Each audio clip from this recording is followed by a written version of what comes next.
अस्सलाम वालेकुम नाज़रीन, उर्दू टीवी चैनल में खुश आमदीद। व्यूअर्स, ड्रामा सीरियल डर खुदा से एपिसोड 11 की नई प्रोमो नशर कर दी गई है, जिसमें आप देखने वाले हैं शावेज काशिफ के जरिए आफरीन को फंसाने के लिए एक नया जाल बिछा रहा है।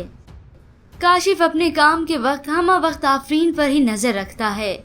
वो आखिर इससे तंग आकर अपने दोस्त से कहती है, ये काशिफ है ना, मुझे इससे बहुत उलझन हो रही है। तो वो आफरीन से कहती है, हर मर्द से तुम्हें उलझन होती है, शादी कैसे करोगी तुम। तो दूसरी जानिब व्यूअर्स, आप देखेंगे तमकीन की हकीकत उसके वालिद के सामने आ चुकी है।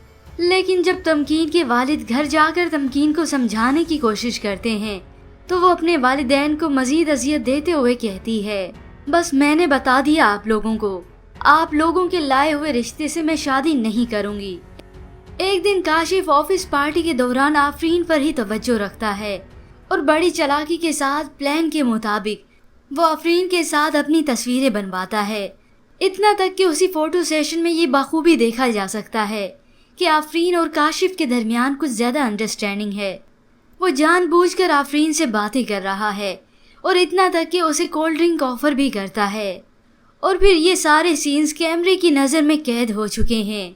तो अगले सीन में व्यूअर्स, आप देखेंगे काशिफ शावेज के पास जाकर कहता है, कैसा लगा मेरा काम सर। तो शावेज बहुत खुश होकर उसे कहता है, कमाल कर दिया यार, कोई यकीन नहीं कर सकता कि ये तस्वीरें झूठी हैं। अब देखता हूँ कि ये मछली कांटे से कैसे फिसलती है। शावेज ने आफरीन को अब बुरी तरह से अपने जाल में फंसा लिया है। उधर आफरीन के वालिद तक जब ये तस्वीरें पहुंची, वो ये सब देखकर हैरान रह गए। वो जब घर आए तो बहुत परेशानी के आलम में हैं। तो आफरीन अपने वालिद से पूछती है, अब्बा क्या हुआ है, क्या बात है। तो वो कहते हैं, मुझे ये बताओ कि कल तुम किसके पास थी। तो आफरीन अपने वालिद को बताने ही लगती है, वो बाबा मैंने आपको बताया था ना। तो वालिद उसके चिल्ला कर कहते हैं, झूठ मत बोलो, तुम्हारे झूठ बोलने से सब कुछ बर्बाद हो जाएगा। आफरीन का रो रो कर बुरा हाल है। व्यूअर्स, आपके ख्याल में क्या आफरीन खुद को बचा पाएगी शावेज की चालबाजियों से, या फिर अब वो उसी से ही मदद तलब करने वाली है। इसके मुतालिक हमें अपनी राय का इजहार जरूर कीजिएगा। मजीद ड्रामास प्रोमो के लिए आप देखते रहिए उर्दू टीवी।